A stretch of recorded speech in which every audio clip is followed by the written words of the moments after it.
আসসালামু আলাইকুম গাইস, আপনারা কেমন আছেন? আশা করি ভালো আছেন। আমিও অনেক ভালো আছি। তো আজকে আমি দেখাবো ডালের বড়ার রেসিপি। তো আপনারা ফলো করতে থাকেন। প্রথমে আমি একটা বাটিতে পেঁয়াজ কুচি, কাঁচামরিচ কুচি নিলাম, স্বাদ মতন লবণ নিলাম, ডিম হলুদের গুঁড়া নিলাম আর ধনিয়ার গুঁড়া নিলাম। একসাথে সবগুলো মাখাই নেব ভালো করে। আপনারাও বাসায় ট্রাই করবেন, আশা করি সবাই পারবেন। সবাই পারে, তারপর আমি সবার সাথে রেসিপিটা শেয়ার করলাম। দেখেন মাখানো শেষ।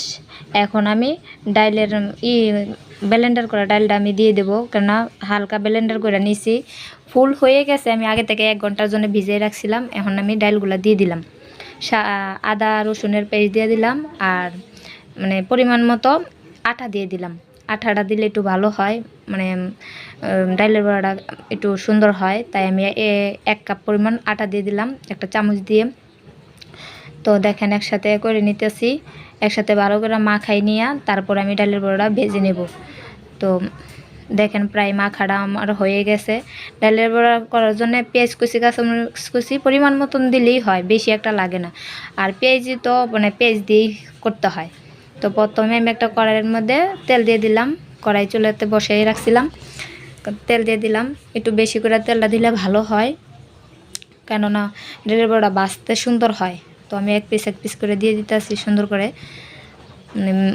তেলের যাতে উপরে না উঠে, তাহলে আস্তে আস্তে আস্তে আগুন দিয়ে মিডিয়াম সাইজের আগুন দিয়ে ভাজতে হবে। বেশি আগুন দেওয়া যাবে না, দিলে দেখা যাবে যে ভিতরে হয় নাই, উপরে কালচে ভাব হয়ে গেছে।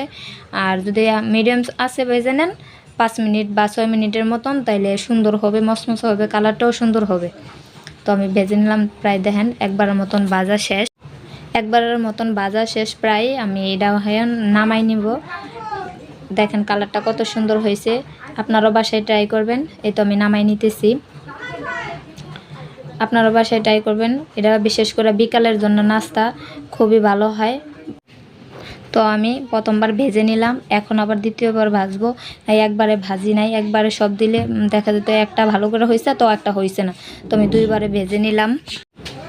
তো 2বারে আমি ভেজে নিলাম। দেখেন প্রায় আমার ভাজাটা প্রায় অনেকটা হয়ে গেছে। আপনারাও বাসায় ট্রাই করবেন, আশা করি সবাই পারে। তারপর আমি রেসিপিগুলো শেয়ার করতেছি। আমার রেসিপিগুলো যদি ভালো হয়, আপনাদের কাছে যদি ভালো লাগে, প্রতিদিন যদি ভিডিও পেতে চান, তাহলে আমার চ্যানেলটা সাবস্ক্রাইব করবেন আর লাইক আর কমেন্টস করবেন প্লিজ। দেখেন আমার বড়াগুলা কত সুন্দর হয়েছে। প্রায় আমি বাসে অনেক কিছুই ট্রাই করি, বা যেটা আমার ভালো লাগে ওটাই আপনাদের সাথে আমি শেয়ার করি। এই দেখেন প্রায় শেষ হয়ে গেছে আমার ডালের বড়াগুলা। এখন কত সুন্দর কালার হয়েছে। এখন আমি পরিবেশন করতেছি। এই দেখেন কত সুন্দর একটা কালার চলে আসছে, দেখলেই ভালো লাগে, খেতে ইচ্ছে করবে যে কোনো মানুষের। কিনে খাওয়া যায়, কিন্তু কেনার চেয়ে নিজের তৈরি করা খাওয়াটা আমি মনে করি অনেকটা ভালো, সস দিয়া। দেখেন আমি সস দিয়ে খায়া দেখাইতেছি, কত সুন্দর একটা কালার বা পরিবেশন করা সব কিছু মিলাই যদি একটা জিনিস দেখতে ভালো লাগে, তো ওটার কথা সবাই বলে। তো আপনাদের কাছে যদি ভালো লাগে অবশ্যই সাবস্ক্রাইব করবেন।